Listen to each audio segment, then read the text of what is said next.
তাকওয়া কি? তাকওয়া হলো ইমতিসালু আওয়ামিরিল্লাহ ওয়া ইজতিনাবু নাওয়াহিহি আলা তরিqi রাসূলিল্লাহ। আল্লাহ তাআলা যা আদেশ করেছেন তা নিজের জীবনে বাস্তবায়ন করা, আল্লাহ যা নিষেধ করেছেন তা নিজের জীবনে পরিত্যাগ করা। পদ্ধতি হবে রাসূলের তরিকা।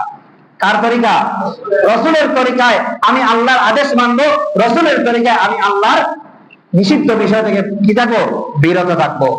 আল্লাহ যেটাকে নিষেধ করেছেন, আল্লাহ আমার জন্য যেটা ক্ষতিকর সাব্যস্ত করেছেন, এটা যুক্তি দিয়ে কখনোই আমি এটাকে আমার জন্য কল্যাণকর প্রমাণিত করতে পারবো?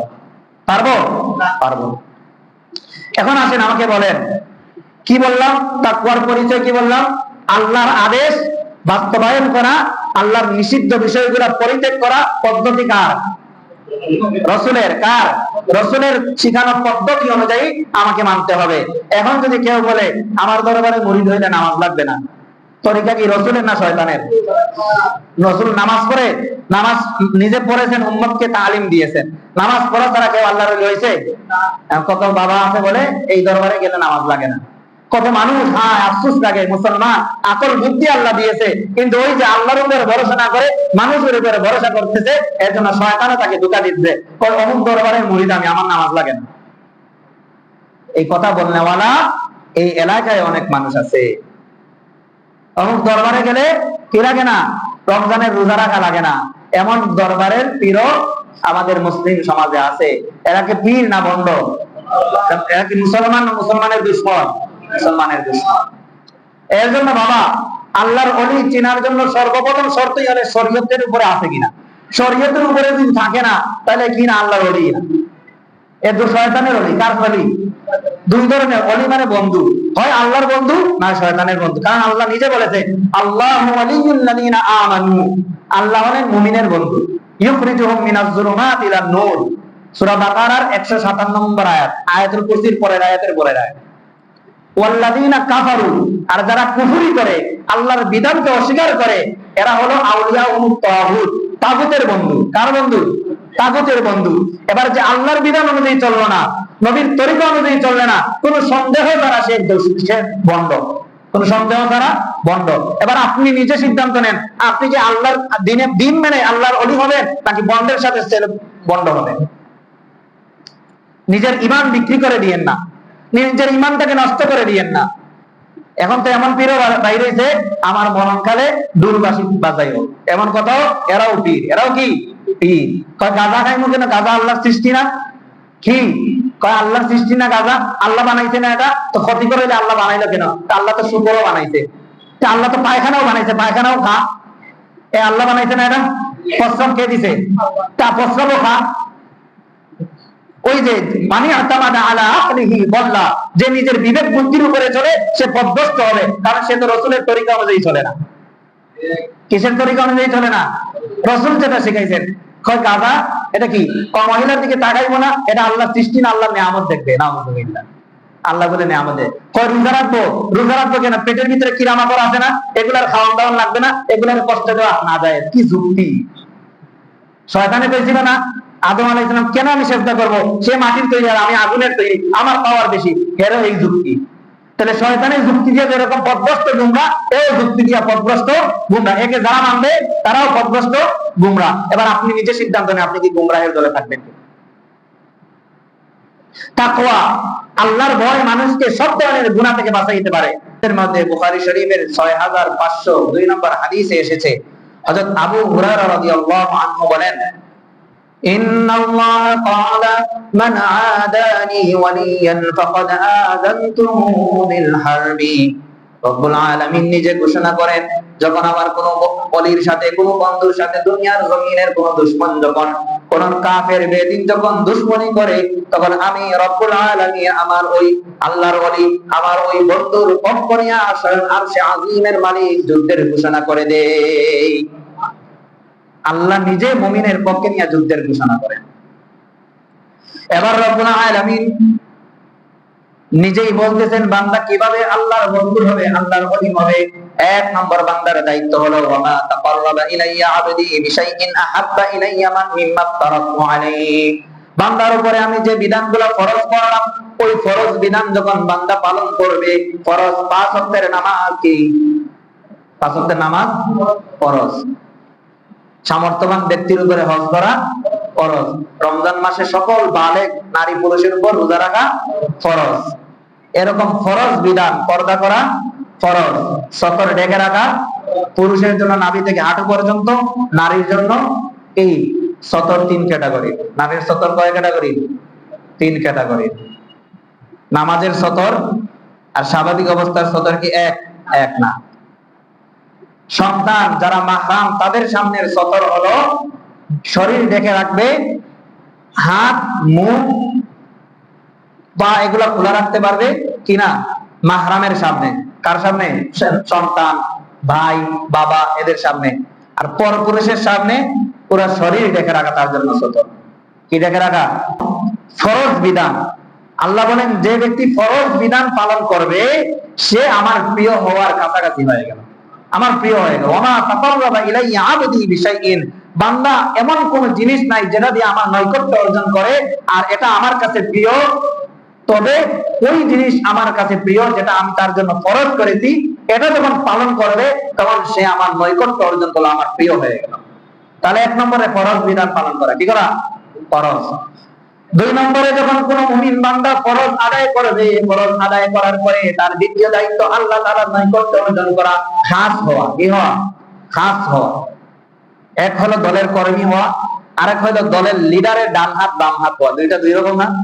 হ্যাঁ, আগে কর্মী হতে হবে, এরপরে না ডান হাত বাম হাত হতে হবে।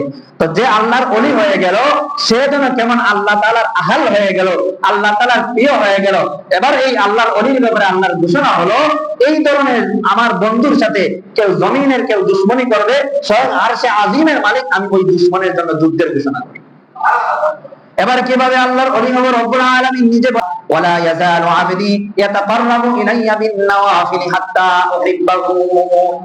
বান্দা যখন ফরজ আদায় করবে, আদায় করার পরে নফলে অভ্যস্ত হবে, নফল নামাজ পড়বে, নফল সাদাকা করবে, নফল রোজা রাখবে, অর্থাৎ ফরজ আদায়ের পরে আরো নেকির রাস্তা খুঁজে খুঁজে নেকির আমল করতে থাকবে। সিজদা বাড়ায়া দিবে, তেলাওয়াত বাড়ায়া দিবে, জবানের জিকির বাড়ায়া দিবে, ব্যবহার ভালো করে ফেলবে, জবান ভালো করে ফেলবে। যখন নফল ইবাদতগুলো বাড়ায়া দিবে, এক পর্যায়ে আমি রব্বুল আলামিন ওই নফল ইবাদতকারী বান্দা যে ফরজ ঠিক রাখলো সাথে নফলও ঠিক রাখলো, এমন বান্দাকে আমি আরশে আজিমের মালিক মহব্বত করা শুরু করে দেই। এবার ওই আমার বান্দা, ওই আমার ওলি যখন যেদিকে হাত বাড়ায় ওই হাতটা তার হাত থাকে না, স্বয়ং আমি রব্বুল আলামিনের কুদরতি হাত হয়ে যায়। সে যে কান দিয়ে শুনে ওই কান আর তার কান থাকে না, ওই কানটা স্বয়ং রব্বুল আলামিন বলেন আমি রব্বুল আলামিনের দৃষ্টি কুদরতি শ্রবণ শক্তি হয়ে যায়। যে পা দিয়ে সে জমিনের মধ্যে হাঁটাহাঁটি করে ওই পাটা তার পা থাকে না, স্বয়ং আমি রব্বুল আলামিনের কুদরতি কদম হয়ে যায়। এমন বান্দা যখন রব্বুল আলামিনের কাছে সাহায্য চায়, রব্বুল আলামিন বলেন বান্দা সাহায্য চাইতে দেরি হয়, আমি এক মুহূর্তে আরশে আজিম থেকে সাহায্য করতে 1 সেকেন্ডও দেরি হয় না। ইব্রাহিম আলাইহিস সালামের ব্যাপারে ঘটনা এসেছে, যখন কোন এক অঞ্চলের জালেম বাদশা তার স্ত্রী সারা রাদিয়াল্লাহু আনহাকে নিয়ে, সারা আলাইহিস সালামকে নিয়ে যখন ভ্রমণ করতেছিলেন, ওই জালেম শাসক যখন জানতে পারলো ওই ইব্রাহিম আলাইহিস সালামের সাথে তার সুন্দরী স্ত্রী আছে, সাথে সাথে তাকে গ্রেফতার করে নিয়ে গেল। ওই জালেম বাদশা চরিত্রহীন বাদশা ছিল, সে কি করত? যখন সুন্দরী নারী পাইতো ওই নারীর সাথে রাত্রি কাটানোর জন্য সর্বাত্মক চেষ্টা করত। এর জন্য বাহিনী নিযুক্ত করে রাখছে। তার শাসনাধীন এরিয়ার মধ্যে কোন পরিবারের সুন্দরী নারী থাকলে রাত্রি যাপনের জন্য তার বাসায় তার মহলে নিয়ে যেতে হবে। ইব্রাহিম আলাইহিস সালাম ওই অঞ্চল দিয়ে যাচ্ছিলেন, ইব্রাহিম আলাইহিস সালামকে তার স্ত্রী সহ তার বাহিনী গ্রেফতার করেছে। ইব্রাহিম আলাইহিস সালামকে বন্দী করে রেখেছে, ওনার স্ত্রী সারা আলাইহিস সালামকে ওই জালেম বাদশার সামনে নিয়ে যাওয়া হয়েছে।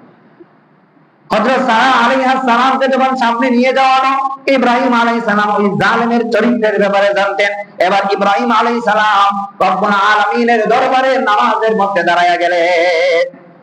কিসের মধ্যে? রব্বুল আলামিন কোরআনে কারীমের মধ্যে সূরা বাকারায় বলেছেন ইয়া আইয়ুহাল্লাযীনা আমানু ইসতাঈনু বিস-সাবরি ওয়াস-সালাত ইন্নাল্লাহা মা'আস-সাবিরিন। এ দুনিয়ার ঈমানওয়ালা বান্দা বান্দি, তোমার জীবনে বিপদ আপদ আসবে, তোমার জীবনে মুসিবত আসবে, তোমার জীবনে কঠিন কঠিন পরীক্ষা আসবে। ওয়ালা নাবলুওয়ান্নাকুম বিশাইইন মিনাল খাউফি ওয়াল জু'i ওয়া নাকসিন মিনাল আমওয়ালি ওয়াল আনফুসি ওয়াত তামারাত ওয়া বাশশিরিস সাবিরিন। কখনো কখনো ব্যবসার মধ্যে লস করে দিয়ে তোমাকে পরীক্ষা করব, কখনো তোমার সুস্থ সবল সন্তানটাকে জমিন থেকে উঠায় আনে তোমাকে পরীক্ষা করব, কখনো কখনো তোমার শরীরের মধ্যে রোগ ব্যাধি দিয়ে তোমাকে পরীক্ষা করব। এ আমার ঈমানওয়ালা বান্দা বান্দি, পরীক্ষা করব এই কারণে তোমার ঈমানকে যাচাই করার জন্য, পরীক্ষা করব এই কারণে তোমাকে খাঁটি স্বর্ণে পরিণত করার জন্য। এই অবস্থায় যখন আমার কাছে তুমি ধৈর্য ধারণ করবে আর আমার ফয়সালার উপরে সন্তুষ্ট হয়ে আমি রব্বুল আলামিনের কাছে দুই পদ্ধতিতে সাহায্য চাইবে। এক নম্বর পদ্ধতি, বিপদ আপদে সবর করবে, আল্লাহ তাআলাকে অভিযোগ দিবে না, আল্লাহ তাআলার ফয়সালার উপরে অসন্তুষ্ট হয়ে যাবে না। দুই নম্বর পদ্ধতি হলো নামাজ পড়বে, তুমি 2 রাকাত নামাজ পড়ে আমার দরবারে সিজদা করে চোখের পানি ছেড়ে দিয়ে কান্না করো আর আল্লাহ তাআলার কাছে সাহায্য চাও। আমি রব্বুল আলামিন আরশে আযীমের মালিক তোমার জন্য সাহায্য বাড়ায়া দিব। ইব্রাহিম আলাইহিস সালাম নামাজের মধ্যে দাঁড়ায়া গেলেন, এইদিকে বিবি সারা জালেম বাদশার সামনে দাঁড়ায়া আছেন। জালেম বাদশা দেখলো এত সুন্দর নারী, এত সুন্দর রমণী, তাকে যদি আমি পাই আমার অনেক অনেক আমার কি হবে, আনন্দ বিলাস করতে পারবো, আনন্দ বিলাস করার জন্য। কিন্তু জানে না সে যে আল্লাহর ওলি, জানে না সে যে আল্লাহর প্রিয় বান্দী, জানে না যে তার চোখের পানি আল্লাহর কাছে দাম আছে, জানে না তার জবানের দাম আল্লাহর কাছে আছে, জানে না তার চোখের চাহনির দাম আল্লাহর কাছে আছে, জানে না ওই জালেম তার হাত বাড়ানোর দাম আল্লাহর কাছে আছে, তার পায়ের হাঁটার দাম আল্লাহর কাছে আছে, তার শ্রবণ শক্তির দাম আল্লাহর কাছে আছে। কেন রব্বুল আলামিন বলেছেন, ওয়া মা ইয়াজালু আবদি ইয়াতাকাররাবু ইলাইয়া বিন নওয়াফিল হাত্তা উহিব্বাহু। আমার কোন আল্লাহর ওলি যখন নফল ইবাদত করতে থাকে, ফরজ পালন করতে থাকে, তখন সে আর দুনিয়ার সাধারণ মানুষ থাকে না, স্বয়ং আমি রব্বুল আলামিনের বন্ধুতে পরিণত হয়ে যায়। কার বন্ধুতে পরিণত হয়?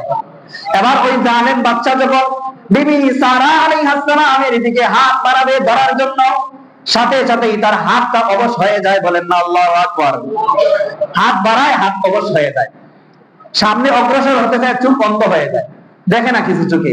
এরকম 2-3 বার করছে, যখন দেখছে না আমার হাত অবশ্যই এমনকি স্থির হয়ে যায়, পাথরের মতো শক্ত হয়ে যায়, ওই আল্লাহর ওলি, আল্লাহর প্রিয় বান্দী সারা আলাইহিস সালামকে তাকে বুক করবে তো দূরের কথা, হাত বাড়াইতে পারে না।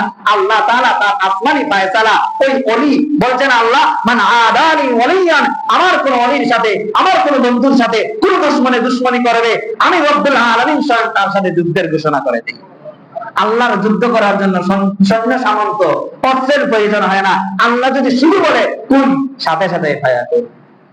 আল্লাহ সাথে সাথে হাতকে যদি বলে হাত অবশ হয়ে যা, ওই হাতের আর শক্তি থাকে না।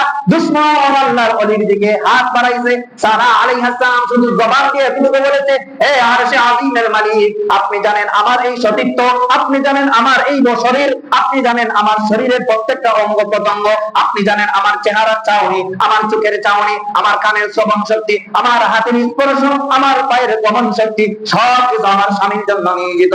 দুনিয়ার কোন পরপুরুষের দিকে আমি তাকাই নাই, দুনিয়ার কোন পরপুরুষের কাছে আমার শরীর দিয়ে দেই নাই, দুনিয়ার কোন পরপুরুষকে নিয়ে জীবনে কখনো কল্পনা করি নাই। রব্বুল আলামিন আমার সতীত্বের ব্যাপারে যদি আপনার কুদরতি ফয়সালায় সঠিক সিদ্ধান্ত থাকে, তাহলে এই জালেমের বিরুদ্ধে আমাকে সাহায্য দান করেন। আল্লাহ সাহায্য করছে কি করছে না? হযরত ইউসুফ আলাইহিস সালামের ঘটনা তো আপনাদের চোখের সামনেই। উম্মতে মুহাম্মাদীকে আল্লাহ তাআলা সেই বৈশিষ্ট্য দান করেছে। খাজা নিজামউদ্দিন মুঈনুদ্দিন চিশতি রাহমাতুল্লাহি আলাইহি, মুঈনুদ্দিন চিশতি রাহমাতুল্লাহি আলাইহির সাথে যখন ভারতের সেই বাদশা যে অঞ্চলে দিন থাকতেন, ওই বাদশা তার সাথে জুলুম করা শুরু করলো। এবার সে ঘোষণা করলো এই নিজামউদ্দিন আউলিয়াকে এলাকা থেকে ছাড়া কি করবে, বিধান এলাকা থেকে ছাড়া করবে, এলাকা ছাড়া করবে। এবার সে যুদ্ধের ঘোষণা করেছে। ঠিক যুদ্ধ ঘোষণা করেছে, দিন তারিখ নির্ধারণ করা হয়েছে, বের হবে, সিংহাসন থেকে উঠবে, ওটার সাথে সাথেই তার 2 হাত অবশ হয়ে যায়, চুকে আর কিছুই দেখে না। সুবহানাল্লাহ বলবেন না? উম্মতে মুহাম্মাদের একজন সাধারণের এই অবস্থা। সাহাবায়ে কেরামের কথা বলতেছি না, একজন সাধারণ আল্লাহর ওলি, সাহাবায়ে কেরামের তুলনায় তিনি সাধারণ না। কারণ সাহাবায়ে কেরাম এক সাধারণ সাহাবীর সমতুল্য দুনিয়ার সকল ওলি হবে না। ওলির জায়গায় সাহাবী, সাহাবীর জায়গায় আল্লাহর ওলিকে সাহাবী বানায় দিয়েন না, আর আল্লাহর ওলিকে নবীর কাতারে নিয়ে দেন না। আল্লাহর ওলি আল্লাহর ওলির কাতারে। নিজামউদ্দিন চিশতি রাহমাতুল্লাহ আলাইহির সাথে যখন ওই জালেম বাদশা জুলুম করা শুরু করলো, পানি খাওয়া বন্ধ করে দিল, খাবার সরবরাহ করা বন্ধ করে দিল, আদেশ করে দিল তার রাজ্যের ভিতরে মঈনুদ্দিন চিশতির কাছে যেন কেউ কোনো ধরনের খাবার দাবার বিক্রি করে না, মঈনুদ্দিন চিশতি যেন কোনো ধরনের পানি সরবরাহ করতে পারে না। এই কথা যখন বলে দিল, আল্লাহ রাব্বুল আলামিনের ঘোষণা হলো, মান আদা আলী ওয়ালিয়ান ফাকাদ আযানতুহু বিল হারমি। আমার কোন ওলির সাথে দুনিয়ার জমিনের কোন জালেম যখন দুশমনি করবে, আমি রব্বুল আলামিন তার সাথে যুদ্ধের ঘোষণা করি। ওই বাচ্চার সাথে সাথে পেশাব বন্ধ হয়ে গেছে। কি বন্ধ হয়ে গেছে? পেশাব বন্ধ হয়ে গেছে। ডাক্তার, কবিরাজ, হাকিম যতই দেখায় কোনো লাভ হয় না, পেশাব আর কি হয় না, বের হয় না। ওই বাচ্চার মা বুঝে ফেললো এটা সাধারণ কোনো বিষয় না, এটা নিশ্চয়ই নিজামউদ্দিন আউলিয়ার সাথে বেয়াদবি করেছে। এই বেয়াদবির ফলস্বরূপ সে শাস্তি ভোগ করতেছে। মা এসেছে, এসে বলছে, জানি আমার ছেলে আপনার সাথে বেয়াদবি করেছে, আপনি মেহেরবানি করে আমার ছেলের জন্য দোয়া করেন, আমার ছেলের জন্য আপনি কিছু একটা করেন, আমার ছেলে মরার পথে। নিজামউদ্দিন আউলিয়া বলেছেন, এক শর্তে আমি তার জন্য দোয়া করব, এক শর্তে। শর্তটা হলো কাগজ কলম দিয়ে দিতেন, বলছেন গিয়ে বলো তোমার সন্তানকে এটা লিখে দিতে যে পুরা রাজত্বের মালিক কালকে থেকে আমি নিজামউদ্দিন আউলিয়া, এবং এটা তার দলের তার রাজপ্রাসাদের যারা সৈন্য সামন্ত মন্ত্রী আছে তাদের স্বাক্ষর সহ। মা সন্তানের জীবন বাঁচানোর জন্য তাড়াতাড়ি গিয়ে ছেলেকে কোনো কথা বলা তারা বলছে, এই কাগজ দিলাম, লেখো আমি যা যা বলি। লিখে দিছে। লেখার পরে মন্ত্রী যারা আছে, উজির যারা আছে, তাদের সকলের সিগনেচার নেওয়ার পরে এবার মঈনুদ্দিন চিশতি রহমতুল্লাহর কাছে নিয়ে আসছে।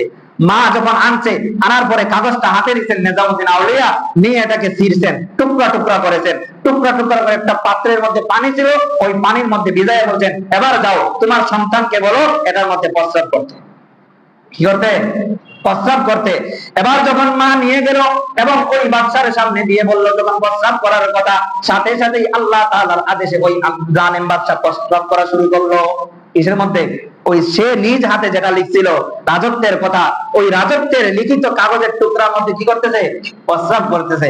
নিজামউদ্দিন আউলিয়া বুঝাইতে চাইলেন, এই আল্লাহর দুশমনেরা, এই দুনিয়ার লোভ লালসাকারীরা, এই দুনিয়ার রাজপ্রাসাদের সিংহাসনের লোভীরা, তোমরা জেনে রাখো, তোমরা যে সিংহাসনের রাজত্ব করো, ওই সিংহাসনের রাজত্ব আমাদের কাছে প্রস্রাবের মূল্য নাই। কিসের মূল্য নাই?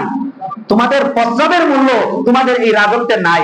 এর জন্য আল্লাহর ওলিরা কখনো রাজত্বের কাঙ্গাল হয় না। আল্লাহর ওলিরা কখনো কোন রাজা বাচ্চার পূজারি হয় না। আল্লাহর ওলিরা তো হয় কার পূজারি? আল্লাহর হয়ে যায়। এর জন্য আমি আল্লাহর হয়ে যাই, আল্লাহ কার হয়ে যাবে? আমার হয়ে যাবে। এর জন্য আরবিতে একটা প্রবাদ আছে, মানি আতামাদা আলা মালিহি তাল্লা। যে তার সম্পদের উপরে নির্ভরশীল হয়ে যায়, মানে সম্পদ ছাড়া কিছুই হবে না, তার সম্পদ ফুরিয়ে যায়, সে লাঞ্ছিত অবদস্থ হয়। কারণ হয়েছিল কি হয় নাই? ওমানি আতামাদা আলা সুলতানিহি যাল্লা। যে তার শাসকের উপরে নির্ভরশীল হয়ে যায়, মনে করে আমার শাসক তো শক্তিশালী, আমার শাসকের যে আধুনিক ব্যবস্থা আছে, আমার শাসকের যে আধুনিক প্রযুক্তিগত ব্যবস্থা আছে, আমার শাসক আমাকে হেফাজত করবে, আমার শাসকই তো অনেক কিছু। অতীতে এমন অনেক শাসক বলেছে কিনা আমাদেরকে সিংহাসন থেকে কে নামাইবে, এমন বাপের বেটা কে আছে? আল্লাহ নামাইছে কি নামায় নাই? পারস্য সম্রাটকে আল্লাহ নামাইছে কিনা? রোম সম্রাটকে আল্লাহ নামাইছে কিনা? নিকট অতীতে কোন সম্রাটকে আল্লাহ নামাইছে কিনা? কেন? সে তো তার সিংহাসনের উপরে ভরসা করেছে, আল্লাহর উপরে ভরসা করে না। এজন্য আরবি প্রবাদ, মানে আতামাদা আলা সুলতানিহি যাল্লা, যে তার শাসকের উপরে ভরসা করলো, ওই কর্মী, ওই প্রজারা ধ্বংস হয়ে যাবে, লাঞ্ছিত অবদস্থ হবে। ওমানি আতামাদা আলা আকলিহি যাল্লা, যে তার বিবেক বুদ্ধির উপরে, তার জ্ঞান গরিমার উপরে ভরসা করবে, সে পথভ্রষ্ট গুমরা হবেই। শয়তান হয়েছে কি হয় নাই? শয়তান আবু জাহেল গুমরা হয়েছে কি হয় নাই? এরকম যারাই নিজের আকলের উপরে চলবে, কোরআন হাদিস মতো চলবে না, আল্লাহর দ্বীনের ব্যাপারে কোরআন এবং হাদিস সাহাবায়ে কেরামের চিন্তা চেতনা আদর্শকে অনুসরণ করবে না, সে পথভ্রষ্ট হবেই হবে, এতে কোনো সন্দেহ নাই। নাম ধরে ধরে বলতে পারবো, বললাম না, জেনে নেন, বুঝে নেন।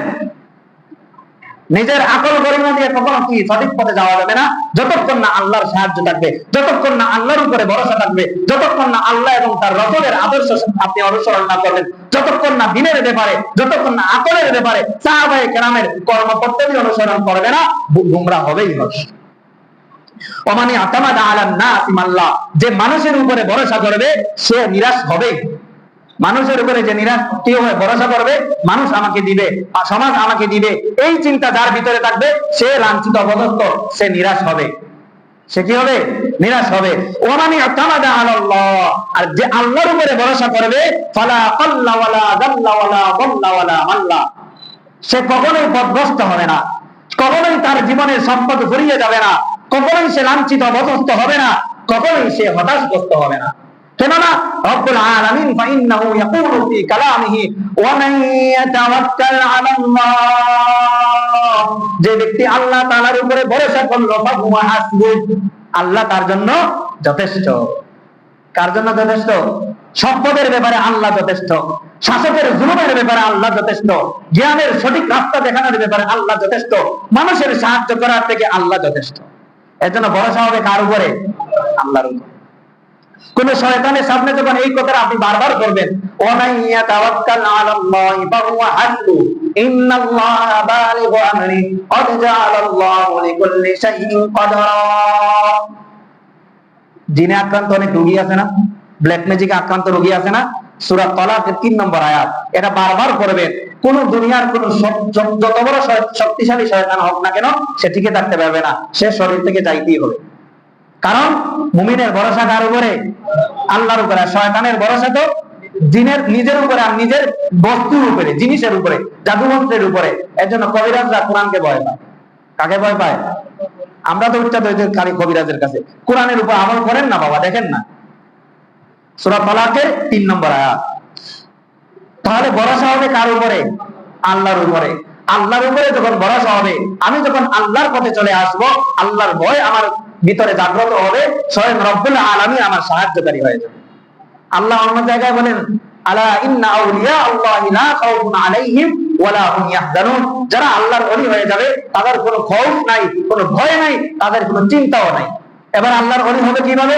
আল্লাযীনা আমানু ওয়া কানু ইয়াত্তাকুন। 1 নম্বর ঈমান থাকতে হবে, 2 নম্বর তাকওয়া থাকতে হবে। কি থাকতে হবে? তাকওয়া। তাকওয়া কি?